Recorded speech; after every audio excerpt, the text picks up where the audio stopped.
Mike.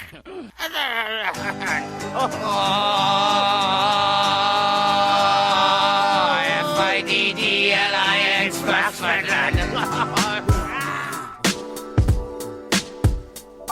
Toronto. VK on the beat. Check. I'm in Toronto where you wanna get the city love. I'm from Toronto where you wanna get the city love. I'm in Toronto like we wanna get the city love. My city love me back for my city love. I'm in Toronto where you Welcome to episode 1701 of Toronto Mic'd, proudly brought to you by Great Lakes Brewery, a fiercely independent craft brewery who believes in supporting communities, good times, and brewing amazing beer. Order online for free local home delivery in the GTA. Palma Pasta. Enjoy the taste of fresh, homemade Italian pasta and entrees from Palma Pasta in Mississauga and Oakville. Yes, we are open.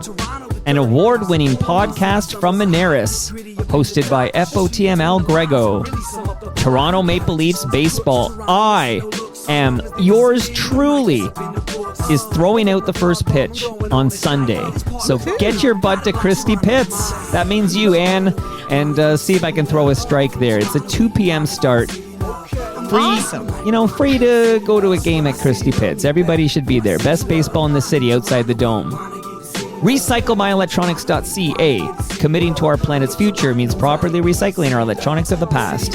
Building Toronto Skyline, a podcast and book from Nick Iones, sponsored by Fusion Corp Construction Management, Inc. And I'm running out of song because I spent too much time all excited about throwing out that first pitch. But much love to Ridley Funeral Home, pillars of the community since 1921. And joining me today, making her Toronto Mic'd debut, is Anne Lindsay. Hi there. Nice to meet you. Very nice to be here, Mike. Thanks for having me. Could you make the Toronto Maple Leafs game on Sunday at 2 o'clock? Would you be able to make your way to Christie Pitts? It's right in my neighborhood. I would love to be there. And my gig doesn't start till 5 o'clock that day. You know what? All the stars are aligning, and it's meant to be. I was supposed to throw out the first pitch 2 Sundays ago, but the on-air, the public address person misunderstood the directions from the owner and thought Snow was going to throw at that first pitch. And Snow was happy to do it, and I felt like Snow should do it. Snow is world famous, okay? A number 1 hit for 7 weeks on the Billboard Hot 100, and who am I? So I was happy to let Snow throw at the first pitch, but they're going to make it up to me on Sunday, and I'm throwing it out Sunday. Okay, so the big question is, have you been practicing? You know what? No. Uh-oh. I know. I feel like I should just do it cold. Do a full wind-up, channel my inner Dave Steeb and see what I can do. Maybe throw a slider and see if I can get a cold strike. Yeah, you never know. Did you play any baseball? Or softball? Very little baseball, but I was the first woman to play for the Toronto Maple Leafs hockey team. Please give me more specifics, because I know you were affiliated with the Toronto Maple Leafs hockey team. Please remind me how. I was the first woman to ever play fiddle for the Toronto Maple Leafs hockey game. I thought you were playing left wing. No, you know what? And I thought that I was going to be our secret weapon. And I thought... When was this, Anne? Early 2000s. Couple of seasons. Is this the Pat ACC. Quinn era? Is Pat Quinn the coach? Yes, or even prior, right? Early 2000s. So I just know that I auditioned for Ken Dryden. I went and auditioned down at the ACC for Ken Dryden. So he's there while you play your fiddle? Yes, and I passed the audition. Okay, so he's an Etobicoke guy, Ken Dryden. Oh, he wrote a book about his high school, and it's just north of here. That's a big deal. This guy, how many cups did he win with the Montreal Canadiens? This is a big deal. Ken Dryden, he's got the 1972 Summit Series wins under his belt. Absolutely. He has done a pile of things. He's a great Canadian and a great guy. So I'm always grateful that he passed me on the audition, and it became one of the most popular gigs that I, as a mother, have ever played. My 3 sons were so delighted and so excited to come. So please tell us what this entails to be the first woman fiddler in Toronto Maple Leafs history. Tell us what that entails. Well, you know how when you're watching a game, they will go to the organ or to fill Jimmy in music. Holmstrom. Yes, and if there's a penalty, commercial break, whatever, they'll go to the organ or they'll pump some music in. Instead, they would alternate between the organ and myself. So I'd get a countdown. Okay, we're going to a break in 30 seconds. Get ready. And then I'd just have to fire up a fiddle tune and they'd put me up on the Jumbotron. And But what kind of tunes are like appropriate for I guess at the time it was the Air Canada Centre? Right. Well, usually lively, fiddle-dee-dee tunes. I played Do they some of want my- Triumph? What are they looking for? No, they wanted, I think, Canadiana fiddly tunes. So I played some traditional tunes. I played some of my tunes that are up as well. I actually have a tune called He Shoots, He Scores that I wrote back in that era. And I actually thought it might make a good new theme song for the games for, Hockey Night in Canada. And Sure. my son and I did a remix of it and submitted it, but we did right. not win the contract. Right, because the hockey song was scooped up by Bell Media. That's right. And Hockey Night in Canada lost the dun dun dun dun dun, and they needed a new theme, and you entered that contest. I did enter the contest. Look at And this. Anyway, it was a nice little chapter in my career. So how long did you do that at Maple Leaf home just games? for a couple of seasons. Like so Jimmy Holmstrom, full disclosure, is an FOTM. That means friend of Toronto Mike. He's been down here. You're now an FOTM. I'm guessing at that time, Andy Frost is the PA announcer at Air Canada Centre. He's also an FOTM. So there's a lot of FOTMs. And, you're, like I said, you're now a friend of Toronto Mike, Dan. So Okay. welcome to this esteemed club that you're now in. Yes. Was Jimmy Holmstrom at all jealous he has to share? Because, he's used to having the spotlight during these breaks and he's playing his organ, but now there's a fiddler who gets like half of the time. He never expressed any such sentiment. And if I was him, honestly, I think I'd be kind of cool with sharing a little bit of it. Of course, with a great fiddler like you. So had there been fiddlers previous that were men? No. You were the first fiddler, period. But I'd just like to say that I was the first I woman was to gonna play say, for the you're the Toronto first Maple- human. First woman to play for Okay. the Toronto Maple Leafs. Amazing. Okay, so those Leafs, they're on a break as usual, and maybe with this new era beckoning, they should bring back a fiddler. Would you do it again? Absolutely. Because Shanahan's gone, so I feel like there will be changes.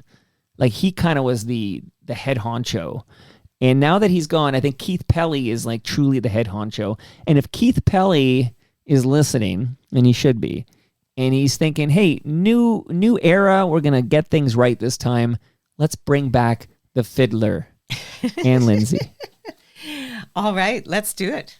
I am happy to lend my bow to the cause.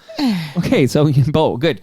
I have a comment from Joe Louis. I'm now debating in my head, do I read maybe before I read this nice comment that came in from Joe Louis when he heard that you were making your Toronto Mike debut.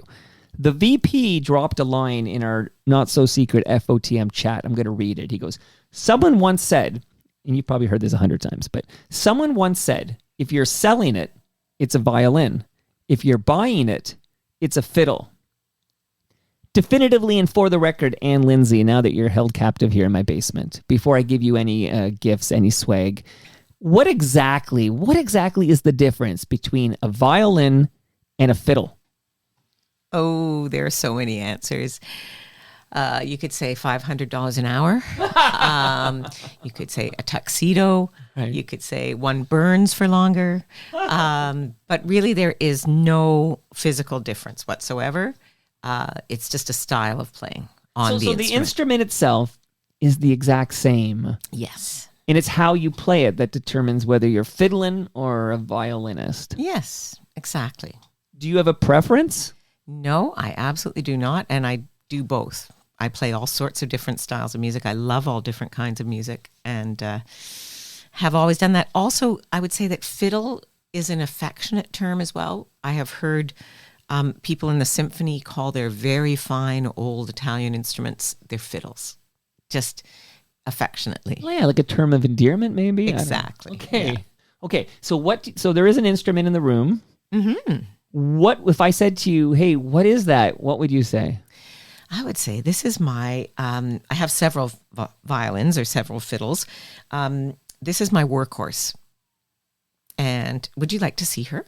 Bring her out. Does she have a name? And again, you have a long headphone cable, so you should be okay there. And although you're off mic, I can do play-by-play. Anne it's a red case. It's a red case. It says fragile. Yes, fragile. Or is that fragile? Is that Italian? Fragile? No, that is fragile. But on the back, is fragile. Is that French? That's Portuguese. Portuguese. Okay, I'm learning Portuguese. I was just in Portugal, hiking the Camino, and they were kind enough to move my violin. I didn't carry it on my back all the way, but I did have it moved from hotel to hotel. I can move this. So this lovely fiddle is a Canadian fiddle. Good. You get bonus points. That was made 100 years ago here in Toronto by a CN railroad engineer called J.E. Dyer, D-E-Y-E-R.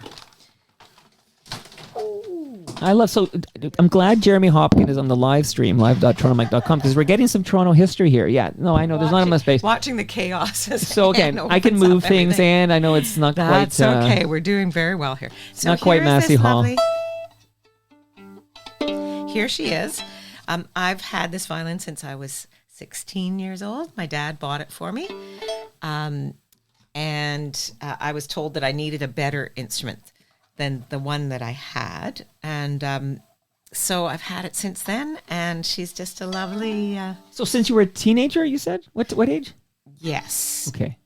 You say 16? Yeah. So I started, if you want a little background on... Yeah, give it to me. Okay. Started in the public school system in Toronto in the itinerant music program when I was 8 years old, which is a fantastic program where teachers from outside come in and then kids can choose a band or a string instrument and take it. And it's a program that's actually currently in danger. Ooh. In the Toronto District I'm School not even Board. surprised to hear this, sadly. They're threatening to cut it. So if you have a chance to speak to your trustee or to somebody at the school board or whatever, please do it and fight to keep that program. So many great Canadian musicians got their start in that program. Jim Cuddy, Jane Bennett, just to name a few. And we'll get back to Cuddy later, everybody. But so I started in grade 3, I guess, when I was 8 years old. Had a great teacher, Mr. Wazilenko, who just made it so much fun. I was already playing piano and singing in a choir and stuff. But when I was 13, in grade 8, I was given a violin by the school board. They chose 2 students in grade 8 every year to give a violin to. And that was the first time that I was actually at school. Jim Cuddy was in my class, actually. Really? There's a mind blow off the top. Okay. Yeah, I know. So, what school is this? Deer Park. Okay. Young and we St. got to shout out these schools. Okay. Yeah. So Young and St. Clair.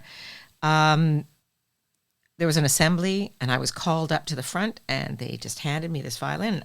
I'd been having fun with music. I knew I was pretty good, but I had no idea that I was special, and that, but it was that was the first indicator to me that there was something going on there. You were gifted.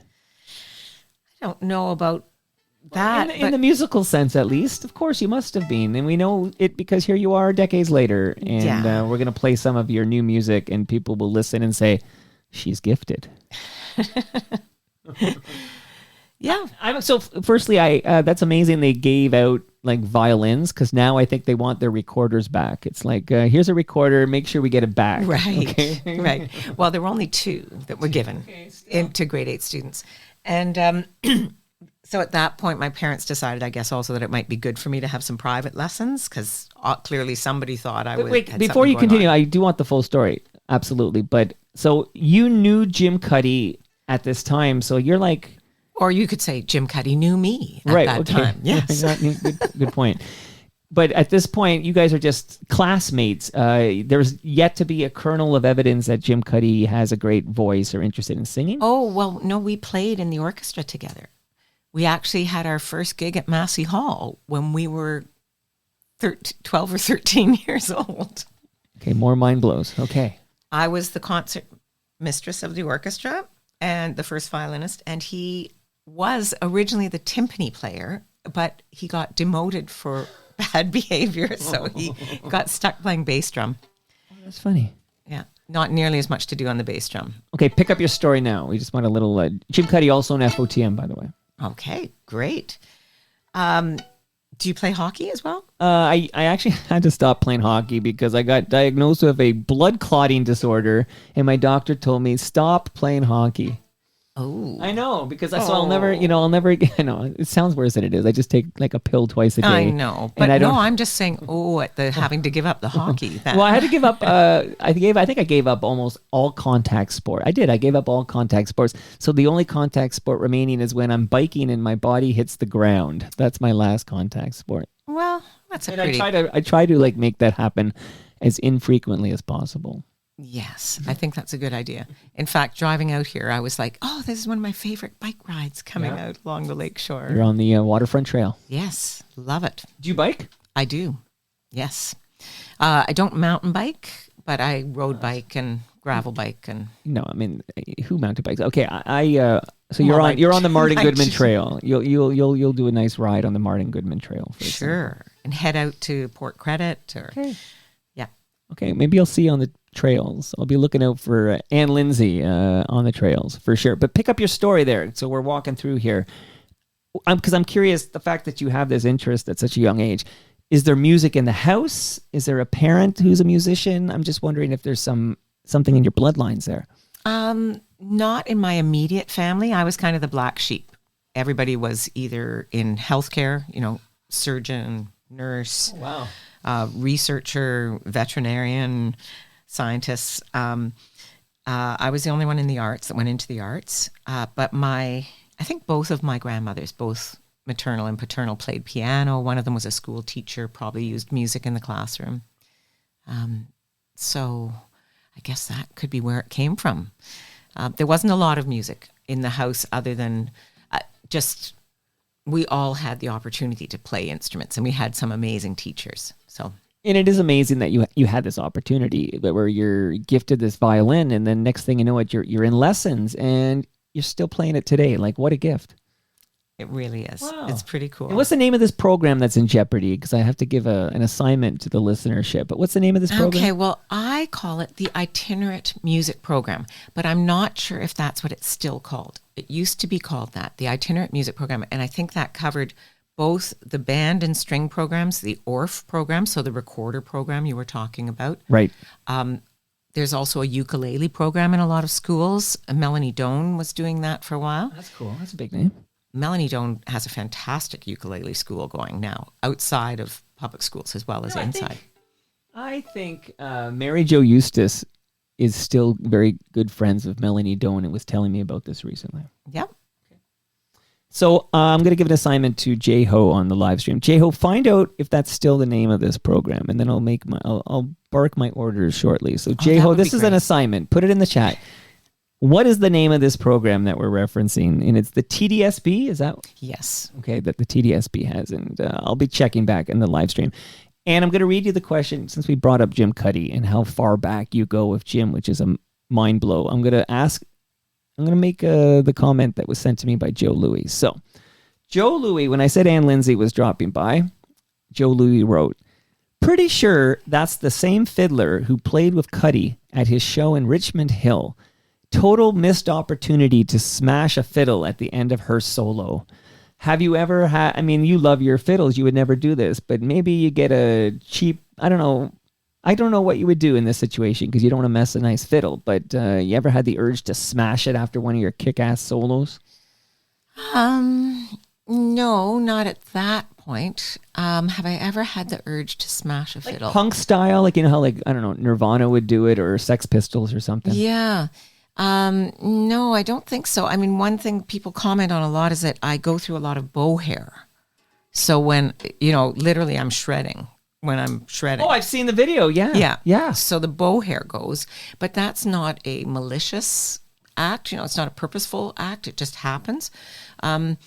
So honestly, my answer would be no. I've never really felt the urge to smash the fiddle, unless at a much younger age I was incredibly frustrated practicing, but hadn't learned the trick to practicing. So this shredding you described, so I was watching some YouTube videos of you playing with, so forget Jim Cuddy, we'll get back to him in a minute, but Blue Rodeo proper, you're there playing with Blue Rodeo, and I can see the shredding, as you call it, and might not be intentional, but it looks damn cool. Like it's a cool effect. Like you're up there kicking ass and it's shredding. It's not intentional, and it varies depending on the climate conditions. So sometimes if it's very dry, the bow will go a bit more. It will tend to break a bit more. Sometimes if it's very humid, also it will break a bit more. So I never quite know. But the wonderful bow maker, David Tamblin, here in Toronto, who repairs my bows and does maintenance on them, he always asks me where I'm going to be playing when he puts new hair on it. And so I can tell him. And, if I'm going up to the Arctic or something, he would string it differently than if I was going to Boston in the pouring rain. Wow. Okay, you keep calling it hair. Pardon my ignorance, but is this actually hair? It is tail hair from a horse. Yes, and it's not synthetic. Some bows are strung with synthetic hair, but mine are strung with real hair from a horse's tail. Okay, I'm learning a lot today, Anne. But I want to give the listenership an idea of what it sounds like when you're shredding with Blue Rodeo. So I'll start playing this, and then we can break it down, and maybe you could talk a little bit more about when you play with Jim Cuddy and with Blue Rodeo. And I think that's pretty rad that Joe Louis saw you and thought you were kicking ass there. So let me just bring this up in the bottom here. So just a little taste of Anne Lindsay with Blue Rodeo. And it's just a fan video, like it's just a fan in this taking video.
And I know this is audio, but when you watch this video, Greg Keeler is right there beside you, looking in admiration. You're shredding.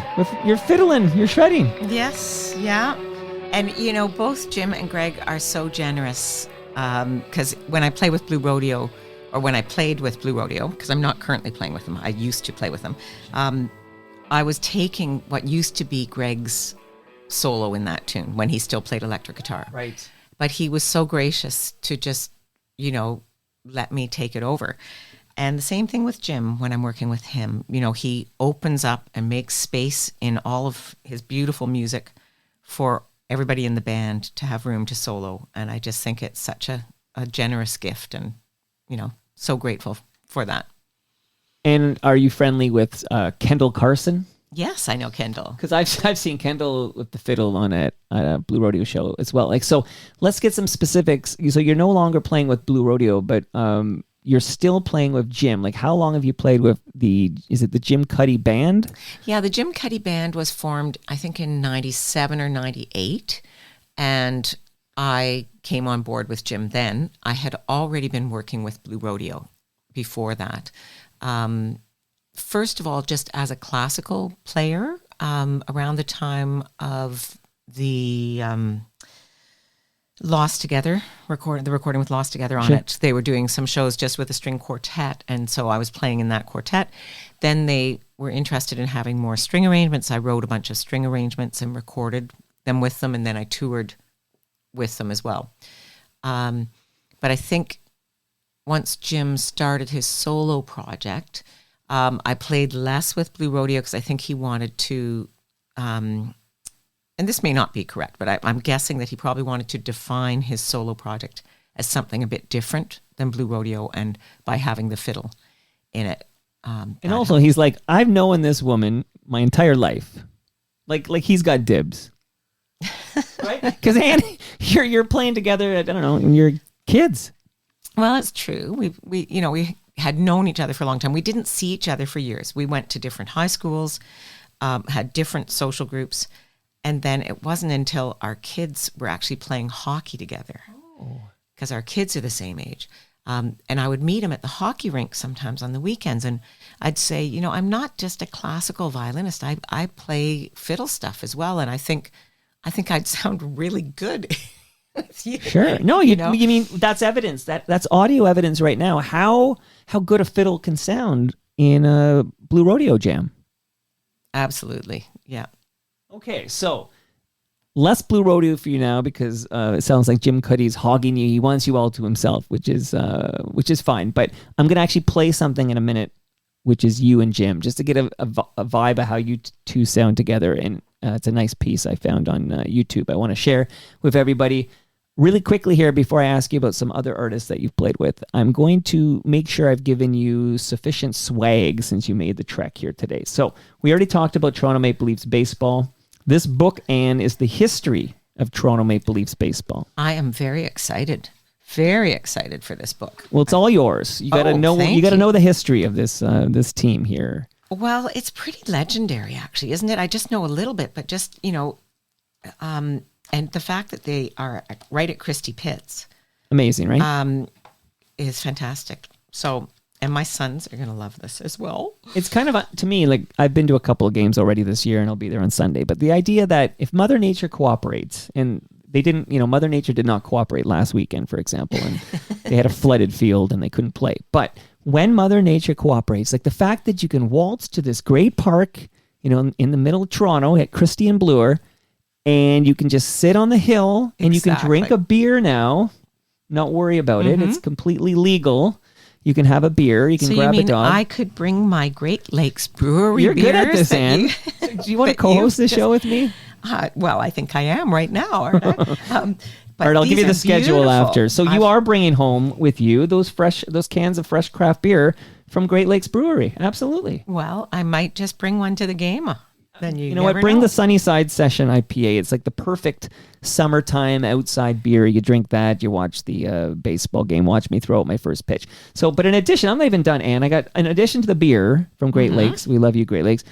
I have a Palma pasta lasagna in my freezer upstairs. Delicious lasagna. Well, I was curious. I saw the box and I thought... The box is empty. And I thought, what the heck is he doing? Leaving pasta out on the console. You don't give me much credit, Anne. Okay, so the lasagna is in the freezer. That is the symbolize what you're going to get when you leave here. I do want to remind everybody, including you, Anne, heck, you could bring your fiddle and play for us, but we have an event on June 26th. This is a Thursday. It's called TMLX 19, the 19th Toronto Mic'd Listener Experience. It is going to be at Great Lakes Brewery in South Etobicoke, which is 30 Queen Elizabeth Boulevard down the street from the Costco. Again, 6 to 9 p.m. June 26th. Anyone who could hear my voice is invited, and Palma Pasta will feed us. Wow, that's a great double header. Look at you. I would say. You should come with your fiddle, because I know just the other day I mentioned Rob Bruce is the reason your headphone volume was a little, this is before I press record, but Rob says he's going to bring a keyboard. I wonder if we could get a jam session going. What's Rob, the date again? June 26th from 6 to 9 p.m. Oh. Consider it. I can remind you. I might be available. You never know. And also, the other thing I love from Great Lakes, they have it's a de-alcoholized beer or a hop. Do you want one? I have one in the fridge. It's called Hop Pop. It's a Hop Pop, right? Yeah, it's very good. Love those. They're really good. Very good. You could drink a Hop Pop while you watch and you get a Hop Pop, lots of peas to pop on that one. June 26th. So TMLX 19, everyone's invited. You've got your beer, you got your lasagna, you got your book. do. Ridley Funeral Home sent over a measuring tape for you, Anne. Did they know that I like to sew? This is perfect. You know, after you, so the next visitor in the basement is right after we say goodbye. The owner of Ridley Funeral Home, Brad Jones, is going to visit and record an episode of his fine podcast, Life's Undertaking. I'm going to ask him, Brad, did you know Anne Lindsay likes to sew? Well, Anne Lindsay also likes playing at funerals. That might sound a little bit odd, but I do. Doesn't sound odd because you're probably in that mode. You're not a fiddler now. You're a violinist, right? Yes and no. Sometimes, I mean, I do play a lot of Celtic airs that are very beautiful, slow tunes. And often that's what people would like to hear at a funeral too. So I just find it's a nice way to share my gift with people, and it often resonates very deeply. So can I pepper you with some big name musicians? We've already talked about a big name musician in Jim Cuddy, and we talked about Blue Rodeo, one of Canada's greatest bands. By the way, I have to give credit to Robert Lawson, who... That's the reason we had that cold open. It's an obscure track from the Guess Who. Fiddlin, that's Fiddlin, I think it's called. Oh. And I opened with it because Robert Lawson turned me on to it when he heard a fiddler was going to be in the basement. So I want to just say, and Robert, maybe I'll see you on Sunday. I know you get your butt to Christie Pitts for many a Toronto Maple Leafs baseball game. So thank you, Robert Lawson, the official fact checker of the Toronto Mike podcast. So I'm going to hit you with some names in addition to Blue Rodeo, and just tell me if you ever performed with them. Did you have any interactions of a musical variety with them? So is this like you say the name and I say the first thing that comes to my mind? It's kind of like that, except, I kind of pick names I know you'll have something to say about, so I've kind of stacked the deck in your favor. So you cannot lose, even if you play. But I'm going to ask you about, in a weird way, so my firstborn's name is James, and when I named him James, and my wife agreed with the name. Obviously, I didn't do it independently, but a lot of it had to do with how much I love the song "Sweet Baby James" by James Taylor. Like, it was and it's just yesterday I had a gentleman. He's a founding member of the Watchmen, which is one of Canada's great bands, and we were talking about the lead singer of the Watchmen, Danny Graves, who once sang a cappella at a Toronto Mike listener experience at Great Lakes Brewery, and he sang Sweet Baby James from James Taylor. Have you, Anne Lindsay, ever played with James Taylor? Yes, I have. Whoa. Songwriters Hall of Fame, again, early 2000s. I'm going to guess 2005, 2006. I got a call from Lou Pamonti, who was the musical director. He was an FOTM, Lou Pamonti. Oh. Well, shout out to James B. Yeah. So Lou called me up and said, I'm MDing for the Songwriters Hall of Fame, and James is coming.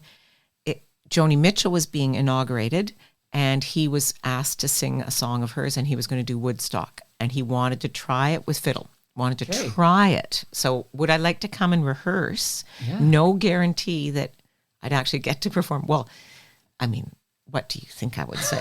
Of course. Yes. James, you've got a friend in Anne. Okay. So went down, spent the afternoon rehearsing. It was a blast. He's a great musician and a lovely man. We must have played the tune about 17 times. Like he just tried a different way each time. Say, let's leave the drums out for, a verse and a half, or no, let's start the drums at the top this time. Let's, and of course, I was very lucky. He liked what I was doing on the violin, and so I ended up doing the broadcast with them as well. That's amazing. Quick question, and before we get back to James Taylor, which is your fiddle your fiddle's an antique? Is that right? J-Ho is asking if it's an antique. Oh, thanks for asking. I guess you would call it that. She's actually celebrating her 100th birthday this year. Happy birthday! Which is pretty exciting. And does she have a name? I can't remember. I asked you. She doesn't. She doesn't have a name. Okay. You want to name her? I don't know. What's a good name for a fiddle? Well, it's interesting.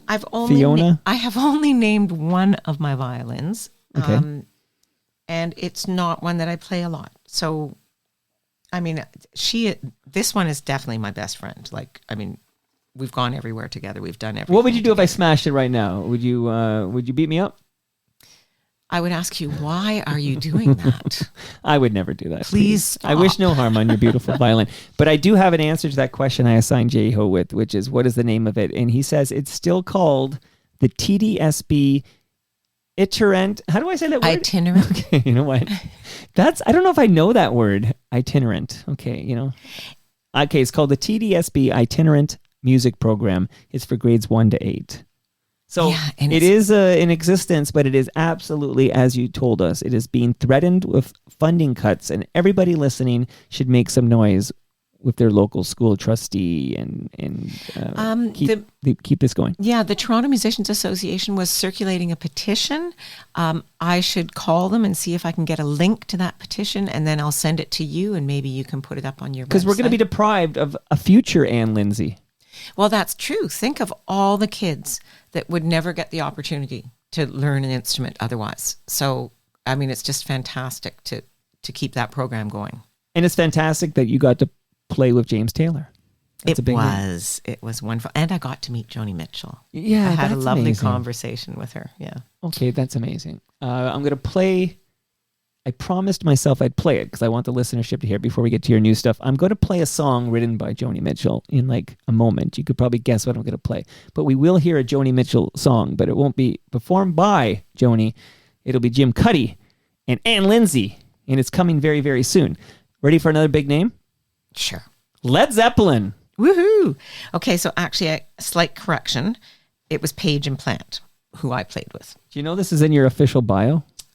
Well, I've been told... Are you misleading us, Anne? I've been told by a publicist that it's okay to sort of stretch the truth a little bit. So, Anyway, Page and Plant were on tour. They were recreating the whole Kashmir album. And so they were picking up a small string section wherever they went. And they had all these incredible Turkish and Arabic musicians with them. So it was a fantastic show. I did it here in Toronto and also in Buffalo. The thing I remember the most about the Toronto show, which was at what was then the Sky Dome, was that it was one of the loudest shows, not in terms of stage volume, because they had plexiglass around us, but in terms of the crowd. Oh. The crowd response was it echoes around in there. Maybe it bounces loud. Around, and the dome was closed, I take it. Yes. Yeah. What band? Who was just here? Jelly Roll and Post Malone were just at the dome, and they opened the dome during the show. Like this is part of the deal is the dome opens, and then they get excited the dome is opening. I just read about that. Okay, here's an FOTM. That's cool, by the way, Page and Plant, and I think I would do what you're doing. I'm thinking I once had performing live at a TMLX event.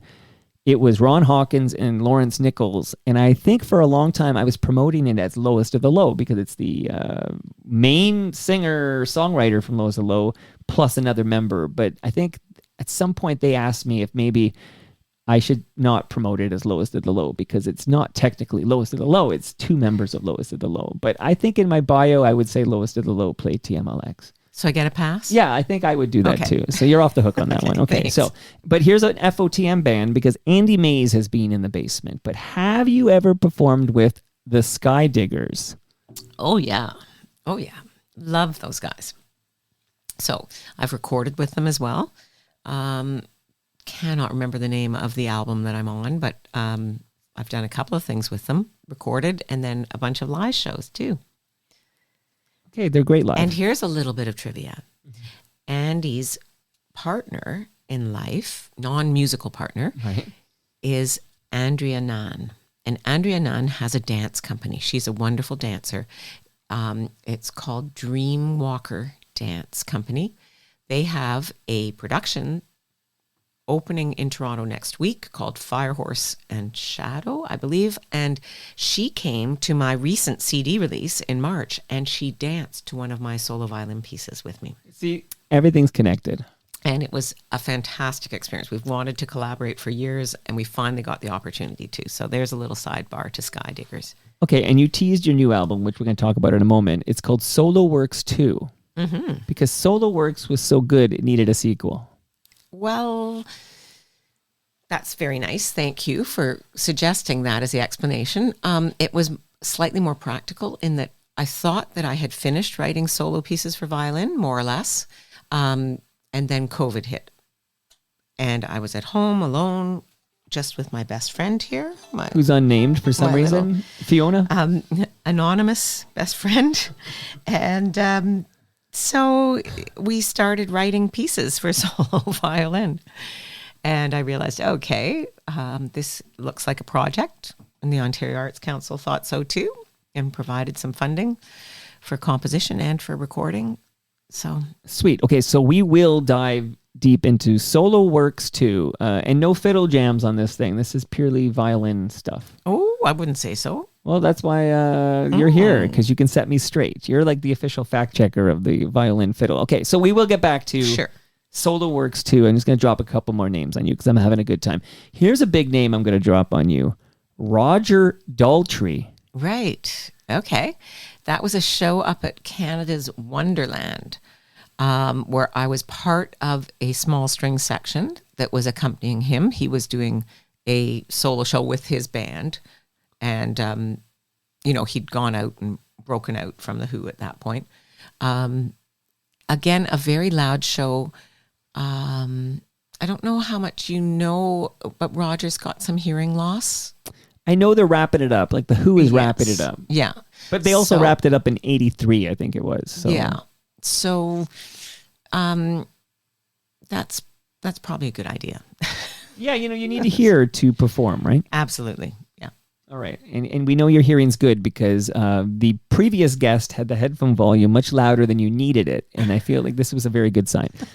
All right, so instead of picking on another artist here, I'm going to ask you just about, I'm going to ask you about a production, and then I'm going to ask you about a location, and then we're going to play this Joni Mitchell song, and then we're going to talk about solo works too. Okay, so in that order, because I'm the boss around here, Anne. Okay, I'm going to ask you about The Lord of the Rings, the stage production. Yes, down at Princess of Wales Theatre, 2006, I believe it was. And I was asked to be the folk fiddler for the production, which meant that I would wear a number of different hats. I would play some of the fiddle music on my good best friend here. I would also play second violin in the string quartet, which was the more classical part of the score. And I used a different violin for that, which is a very old German violin that I have, a 1740 violin that I use for... Well, that's really old. It's really old. Older Is that than your us. oldest instrument? Yes, it is the oldest instrument That in my makes this house. 100-year-old here seem like a puppy. A little, yeah, just a little puppy. 100. I could see 100 from here. Come on. Okay. Now we're talking here. So I was playing two different kinds of violin, but then I also was asked if I would learn how to play two other fiddles. Because the composers of the score, the wonderful composers, A.R. Rahman, who's a Bollywood composer. Yeah, big name. And the Uber folk group from Finland called Vartana, they had chosen to identify the elves with the sound of the Swedish nyckelharpa, which I didn't bring, sorry. Oh, listen, you can't bring all your instruments to the basement. We don't have enough room. It's true. It would be a little bit of a tight fit. I'm honored you brought the 100-year-old. You trusted that 100-year-old Fiona, because I've decided I'm naming this instrument. You've trusted 100-year-old Fiona in the basement. I'm honored by that. I'm not so sure she's happy with that name, Mike. Sorry, but did she tell you that? Well, like, do you talk to your instruments? I can sort of feel her. Well, ask her what her name is if she talks. No, I think she likes just to sing. Okay. You're the boss. The voice of the hobbits was the Finnish Yohiko, which is a very different kind of fiddle. It's basically just a hollowed out box with a hole in the fingerboard that you put your fingers through, and you play this 3 strings with the backs and fronts of your fingers, and the strings are made from ice fishing line. Only in Finland. Okay, sort of like how when you're drinking the champagne, but it didn't come from that part of France. You're not actually drinking champagne. You mean if I'm playing Yohiko here in Toronto? No, I'm still playing you can Yohiko. play it anywhere you want, but those strings have to come from Finland. Am I hearing that right? Well, I guess. Though, Okay, I mean, you can get okay. ice fishing line here, too. Okay, I right? thought maybe it had to come, like it had to be Finnish. I think what I meant by saying only in Okay, Finland was okay. that it was a particularly indigenous to Finland creation that they would use ice fishing. I'm catching up to you line now. I'm catching up to you now. for the strings on the fiddle. Anyway, it was a great experience and a humbling experience to learn 2 new instruments while I was already well established, well into my career. And I had a great teacher. The fiddle player from Vartana, Lassi Logren, was my teacher and came over here a number of times. And the Mervishes bought 3 nickel harpas and, how many yohikos? So many yohikos, because I had to play a soprano yohiko or a treble yohiko and also an alto yohiko. So I was having to tune up 1, 2, 3. I had to tune so many instruments down there in the orchestra pit every show because I had to have a spare instrument in case I broke a string or something. Yeah. And then I had a set of instruments at home as well for practicing. And then we were training a sub who could fill in for me if needed as well. So there was another set of instruments for them. Did you ever need the sub? Yes, I did. Yeah. What Got to that happened? Like point. what happened? Just I needed a break. Oh. I think my dad was celebrating his 85th birthday or something. Okay. We were having like a family reunion in the summer, so I got to have a week off. And I'd be afraid I would take the week off and the sub would be so amazing I'd never get back to number 1 status. Like it's like when you're a starting goaltender, you don't want to take a injury break or whatever because you might lose the job to the backup if the backup is lights out. oh, I don't know about that. First of all, I think you just have to. Well, you're Anne Lindsay. You don't have to worry about these things. Well, I guess I've learned not to worry about those things. Maybe that those things aren't important. And you needed a break, and it was your dad's birthday. Yeah. Yohiko, by the way, also the name of the new left winger the Maple Leafs will sign during this offseason to help us maybe win our first Stanley Cup since 1967. Really? Yohiko. No, I'm just making a bad joke. Okay. Okay. One last thing. I know. You had me reeled in Once on in the a while. ice fishing line. I can't be the only gullible one around here. Did you know the word gullible does not appear in the dictionary? Did you know that, Anne? Isn't that mind-blowing? What? My 9-year-old fell for that recently, so I felt like I did my job. Well, I'm there. kind of there right with the 9-year-old. You can just reel me right in. All right, last, that's amazing, by the way, The Lord of the Rings. That's a big stage production there. But did you play the Arctic? Did I play in the Arctic? In the Arctic. Yes, I've been to the Arctic several times. Okay. I've gone up twice to Rankin Inlet with several other musicians. Ian Tamblyn, from a wonderful singer-songwriter, a Canadian icon from the Gatineau area, led songwriting workshops for Inuit youth in Rankin Inlet. And I went up with Ian and Fred Guignon and Rebecca Campbell several times. I've also worked on an Adventure Canada. They're a tour company that does guided tours through the Arctic. I've been a musical host with them, and I've gone up with Jim. We went up to Cambridge Bay and performed up there. Everybody should go to the Arctic. Does it shred more in the Arctic or less? What's going on with the shredding? Good question. I believe it does because it's so dry. That would be my recollection of times up there. So I teased I'd play something with you and Jim. So what I'm going to do is I'm going to play it, but I might bring it down halfway through to shout out some sponsors and then kind of bring it up for the big finish here. But of course, you mentioned Joni Mitchell. Mm-hmm. We've talked a lot about you playing with Jim Cuddy. So I pulled a little taste of how that sounds. And then after the break, we'll discuss Solo Works 2. Hi, everybody. Jim Cuddy. I have the great pleasure of playing today with Anne Lindsay. And we're doing this in benefit of food banks. And this is a time of need, so thank you for watching. This is a song about longing to be back in Canada for the Christmas season as one remembers it. It's called River.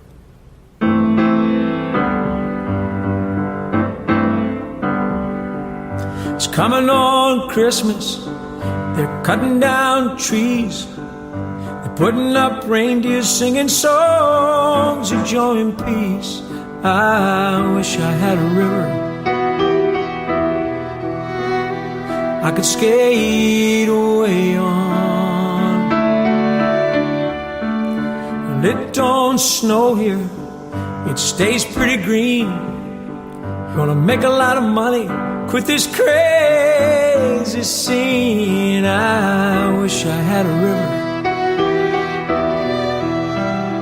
I could skate away on. I wish I had a river so long, teach my feet fly high.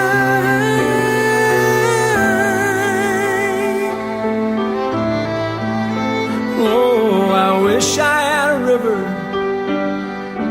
I could skate away on. I made my baby cry.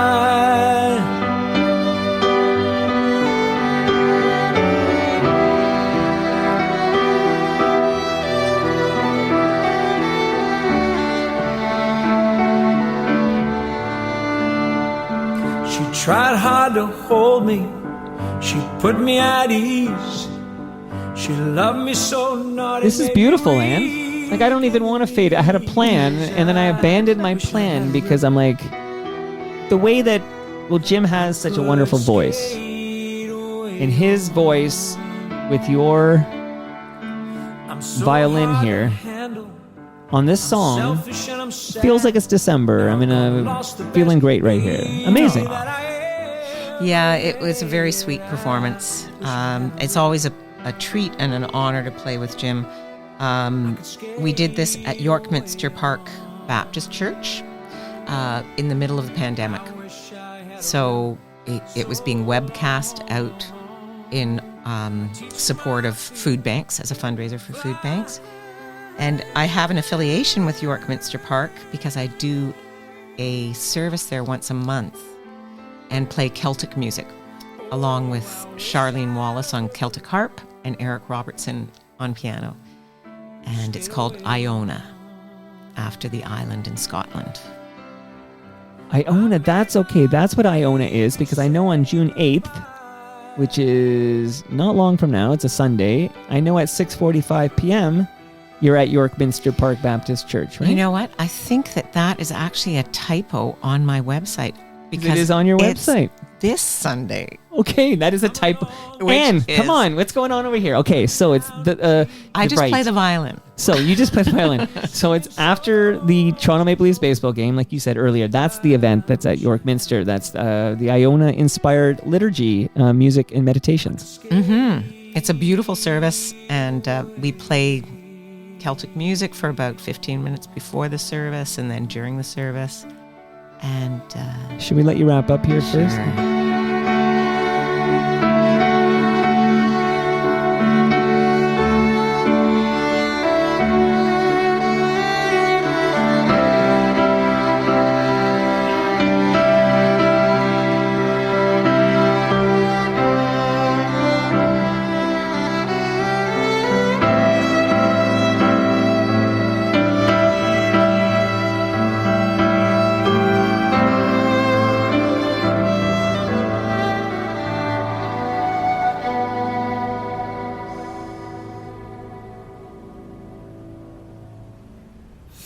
What a beautiful place we're playing in.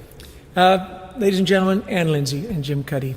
And thank you very much for watching, and thank you very much for donating to Churches on the Hill, which will distribute to local food banks. And the need is high, and your generosity is much appreciated. Thank you. It was in Bob Cajun where we saw Anne Lindsay and the Jim Cuddy trio at the Bob Cajun Curling Club. Oh, this is a few days ago. You know what? We got to talk about your website because it's all out of order here. Okay, so truly it's Huntsville. This is a real one, everybody. Not a mistake this time. The Huntsville Festival of the Arts in Huntsville, Ontario.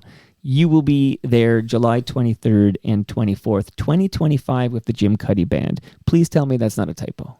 That is not a typo. Okay, and Huntsville. Before that, June 7th, I will be at Taw's Winery, which is our annual solstice gig at Taw's down in Vineland. That's with the Jim Cuddy Band too. Okay, we got to make sure we get this right. So everybody, there's one more I'm going to shout out here, and then I'm going to shout out a couple of sponsors and get to this new album. But Kitchener you're playing the Wayback Festival at Victoria Park. This sounds like, you know what? I would drive to this event. Kitchener, Wayback Festival, you and the Jim Cuddy Band, Saturday, July 25th. You know what? If that's a typo, Anne, I'm shutting this down. You know what? I'm getting angry over here. Well, I just don't want to spread any false Well, it's info. already on your official website. Well, but you know what? I think it got bumped. I think it got bumped for a rodeo gig. Okay. You know, one of the members of the Jim Cuddy Band does have a full-time day But gig. he's got me all excited about making the trek to Kitchener. I know. But, Jim, it's not all about the dollar bills. Come on, let's go. Okay, let's see here. Yeah, the 25th is gone. It's gone. Okay, so we got to go to Huntsville for the 23rd and Huntsville? 24th. That's still there. Is still there, Okay, yes. Huntsville Festival of the Arts. You can see Anne Lindsay with the Jim Cuddy Band. Okay, and everybody, if you want to know the dates, again, it may be a bit out of date on Anne's site, but if you go to jimcuddy.com/tour, I'm sure Jim's people are keeping that thing up to date there. Okay. And Anne will make sure that her website gets cleaned up. Okay, I can't believe it. I can't believe I missed the Bob Cajun gig too, but that was May 22nd. So why did I even bother to paste this one down? Okay, so first of all, that was beautiful again. I loved listening to you and Jim and that webcast you did during the pandemic. That was beautiful, beautiful Joni Mitchell cover there of the river. I would just ask you quickly, Anne, if you've ever played Regina, Saskatchewan. Yes. How many times have you had to guess? I won't hold you to the answer here, but several times, a couple of times? How many times? Yes, many times.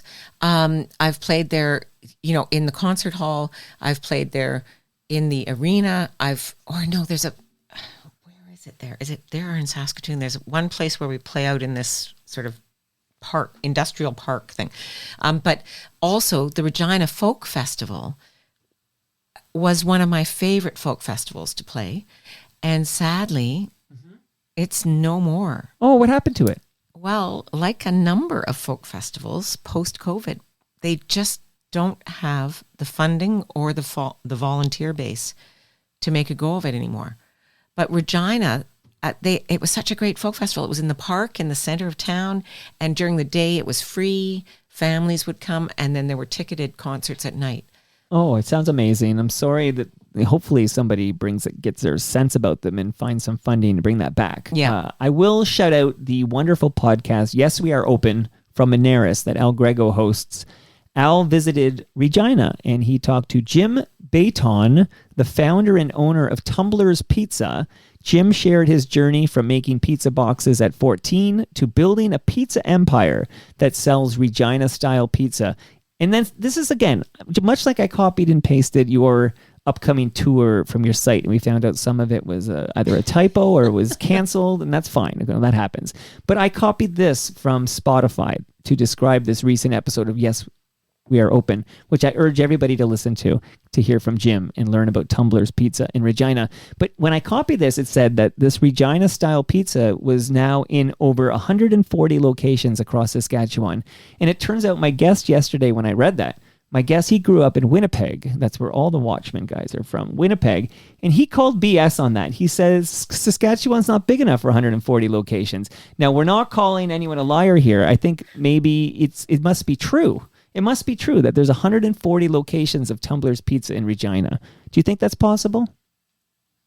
140 locations. It's a copy and paste Regina? from Spotify. Like, unless Al Grego made a mistake, which would be his first mistake ever. Is it possible that zero maybe wasn't supposed to be there? I need a ruling, so I'm going to make a call to Al Grego later today and triple check this number here. It doesn't actually matter, except it's in the description, but the song remains the same, as Led Zeppelin would say. Hear the story behind the unique name, the secret formula for their incredible sauce, and challenges faced along the way. And maybe that's something we need to look into. So Robert Lawson, you're the official fact checker of the Toronto Mike podcast. 140 locations for Tumbler's Pizza. We are skeptical. But we want to believe. We're like Fox Mulder in the X-Files. We want to believe here. Okay. And last but not least, recyclemyelectronics.ca. That's where you go if you have old cables, old electronics, old devices. You don't throw it in the garbage because those chemicals end up in our landfill. You go to recyclemyelectronics.ca, put in your postal code, and then find out where you can drop it off to be properly recycled. Recyclemyelectronics.ca. Wow. Do they clean hard drives as well? Yeah, there's a... I think they recommend you drill a hole in your hard drive. Like I was looking into this exact thing. So you have old laptops and maybe, because even though you wipe it, you don't want to. But they tell you to drill a hole in the hard drive if you're concerned about privacy issues and stuff. And maybe they have some other tips there. But this is a great way to get rid of your old electronics. Recyclemyelectronics.ca. And I know I said last but not least, but I also lied to you because last but not least is much love to Building Toronto's Skyline and Building Success, 2 great podcast series from Nick Iones, who has stepped up to help fuel the real talk. Thank you, Nick Iones, for joining the team of good people that help keep this going. I urge people to listen to Brad Bradford and Nick Iones discuss affordable housing in the most recent episode of Building Toronto's Skyline. Okay, Anne, please tell me about Solo Works 2, and I have questions about Saint Anne's, and I'm going to let you pick it up from there. But I would love to hear about the Saint Anne's Church and all of this. Sure. Well, I already mentioned that the CD was written and recorded during the global pandemic, and when we went looking for a location to record in, I went to York Minster Park, first of all, to that church that you just heard the beautiful acoustics in when Jim and I were playing there. But the subway runs right underneath York Minster Park, Okay. so that got ruled out. My engineer, Tim Vesley, actually suggested that I go. I'm a big Real Statics fan. Oh, well, of course. Who isn't? I know. Good question. So Tim suggested we go to St. Anne's and walked in to this space, and I don't know whether you were familiar with the church or not, but it had a Byzantine dome. It looked like it should have been in Istanbul or something like that. You walked inside, and the dome inside was decorated, was painted all with murals by the Group of Seven.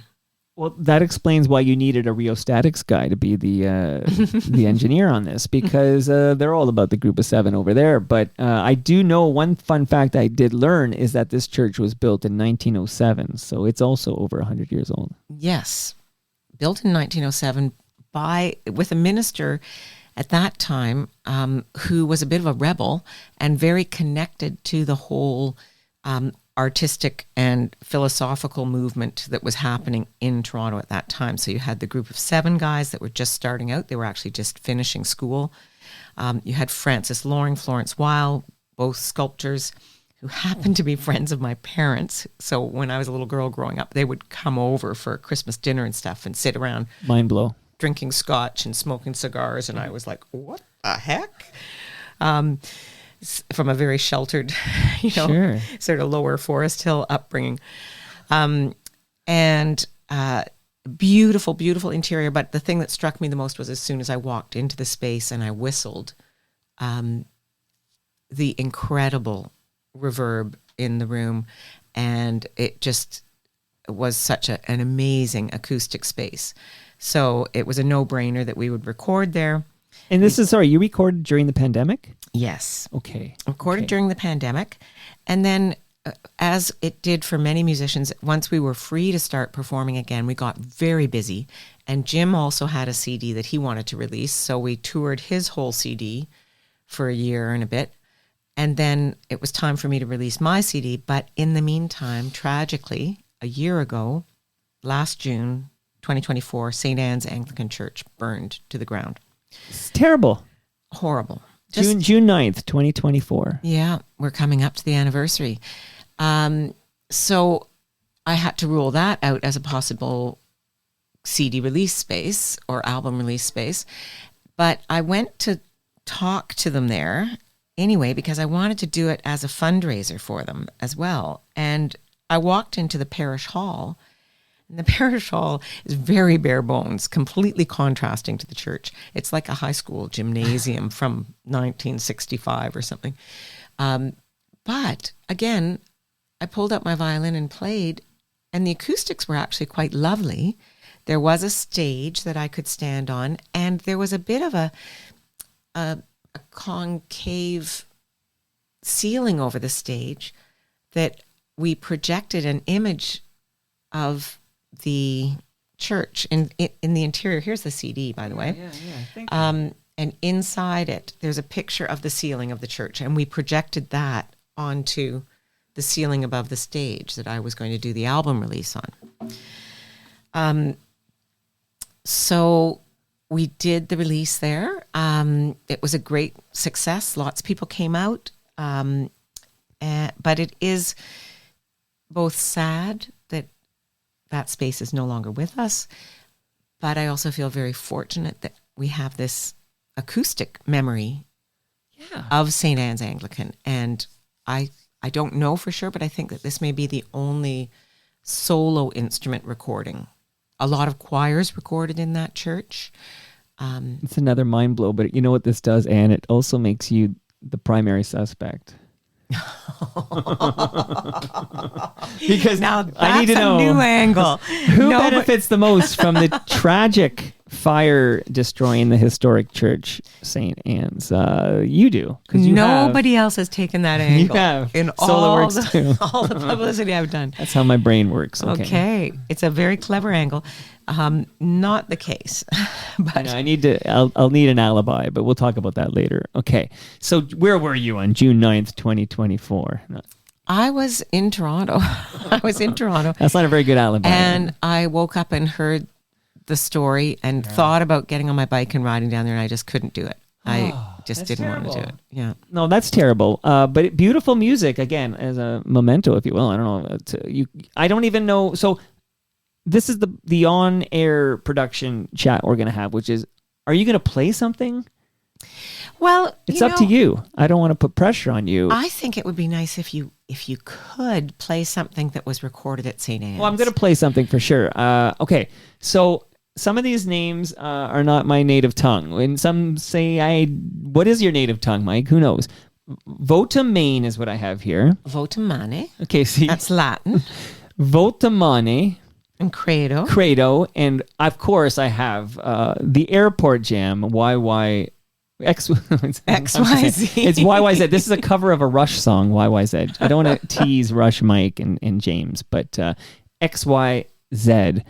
If I had those three loaded up, which one would you like me to play of those three? Well, you know what gives a lovely idea of... Oh, they both do, actually. Do you want short or long? Well, I'm wanting to play the one you want to hear the most. I can always bring it down and hear you tell us about it. Yeah, sure. If you play Credo, you'll hear right off the bat the sound of the church. Okay. And I think that's really interesting, how we experience architecture, not just by sight, but by other senses. And I love it. You had me at hello. Here's Credo.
Beautiful, Anne. Beautiful.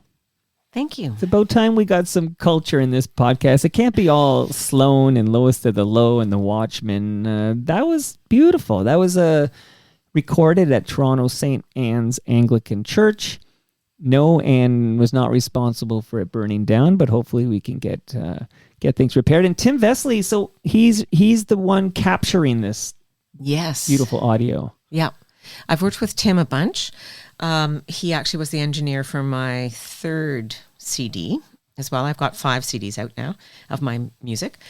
And I love working with Tim. He's a great engineer. He's a great musician and a good friend. Love to hear it here. And I think when I wrote the description, which hasn't been published yet because we're about to wrap up here, but I wrote that you're an award-winning musician. Maybe shout out some of these awards. I have a long list, but what are the awards you're most proud of? You've won many an award. Oh, gosh. Well, I think that first violin that I was awarded was pretty pivotal. Yeah, we did. Like I said, I don't think I had any Do you have that idea. violin still? I do. And in Okay. fact, when I was 16, I drilled a hole in it and put a pickup in it so I could play in the first rock band that I played with. And That could have been your direction. Like you could have ended up in, I'm thinking of like a band like Hey Rosetta or something like that. And the lead singer of Hey Rosetta is going to do a thing with Matt Galloway on The Current. And I was kind of reading about that earlier in Newfoundland. right, But yeah. Tim. Tim. Yep, Yeah, Tim Baker. Thank you. Great. You saved me because you could see my brain trying to come up with the he's a wonderful singer. And I loved Hey Rosetta. But you could have been in Broken Social Scene. But I don't need to be because You're I'm in the Jim Cuddy band. And I'm in the Anne Lindsay band. You're in the Anne Lindsay band. So, sorry, I didn't mean to interrupt.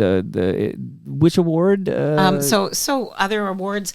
So I did win. I have it here. Do I So, remember? can you talk about the Canadian Folk Music Awards? Producer of the. You won a few awards. You won Producer of the Year in Yes. 2007. You won Solo Instrumentalist of the Year, and you were nominated for Instrumental Solo Artist of the Year. Yes. Yeah. And that was 2011 for that nomination. Yeah, so I really think that all of those awards and also any of the funding that I've received from various funding bodies really mean a lot to me. It's kind of getting a little pat on the back that what you're doing is being respected by your peers, and that means a lot.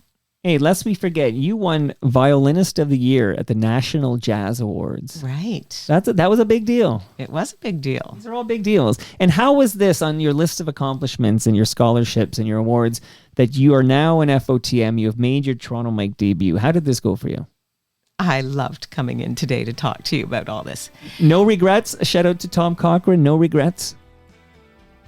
No. Oh, for did you you. want Yeah, me? that's for You you. want me to say hi? Hi, No. Tom. No, Love you, Tom. No, I just saw him a couple of weeks ago. We were traveling together and playing together. So I'm going to record at a golf tournament called the Joe Carter Classic. okay? Right. And I'm going to record with people who are there to do this charity golf tournament. Last time I did this, which was last June, Tom was there because he loves the golf, and I had a Yes. great chat with him on Toronto Mike. And I'm now wondering, as I said, I was asking you, so you had no regrets coming on Toronto Mike. It was my terrible way to get there, mentioning Tom Cochran. But now I'm wondering, will Tom Cochran be back at the Joe Carter Classic it's only in a couple of weeks. Well, I Will didn't see ask again? him that. I'm so sorry. I didn't ask him that. Should have been your first question. Anne. Just going back to that question, violin or fiddle. Yeah. Track 5 on this, Carolina Parakeet, if you ever want to. Well, I is happen to really have this fiddly. album, so number Carolina 5. Parakeet. Okay. But most of this album is violin. I would say it's leaning, this is probably leaning, of all my recordings, this leans more to the classical or new acoustic sort of music. But Well- Carolina Parakeet is definitely a fiddle Okay. tune. Well, I'm going to check that out. And I think it's worth the drive to Huntsville to see you with the Jim Cuddy Band, July 23rd and 24th at the Huntsville Festival of the Arts. And much luck with the Solo Works 2 release. If you were going to send somebody to grab a copy, where would you send them? Oh, go to Bandcamp. I love Bandcamp, and all my music is up there. I'm also on the usual streaming culprits, but Bandcamp. But look, here's what we're going to do. We're going to go to annlindsay.bandcamp.com. and you can download SoloWorks too that way. That's our preferred way, and people should do that. And thanks for dropping by today. It was nice to meet Fiona. It's not sticky, is it? I feel like if I say it enough times, it'll stick. You know what? I'm trying to think of who it was. Fred Penner. So Fred Penner was in here with an instrument. Love Fred. And during this closing song, he was like playing it. Playing along. No pressure, okay, Anne? 'Cause I'm going to read a little extra here. But it was lovely to meet you. I love this very much. And that brings us to the end of our 1,701st show. Go to torontomike.com for all your Toronto Mike needs. Much love to all who made this possible. That's Great Lakes Brewery. Anne's got her fresh craft beer. Palma Pasta. Don't leave without your lasagna. It's in my freezer. Moneris. Subscribe to Season 8. Yeah, I love it. Love it. Yes, We Are Open is a fine podcast. Toronto Maple Leafs Baseball and Throwing Out the First Pitch Sunday. RecycleMyElectronics.ca. Building Toronto Skyline, and Ridley Funeral Home. I'm recording with Brad Jones in mere minutes. Take it away, Anne! You don't know what's coming. That's the Friendly Giant theme. So here's the Pizza Nova jingle. Can you do this one? It's an Alfie Zappacosta composition. Right. Let's see if you can name these tunes. Hold on, a couple more. These are the Easter eggs. This is the Spoons, Romantic Traffic. Wow, you've done a real mash-up. Well, Rob Proust did it. I just pressed play.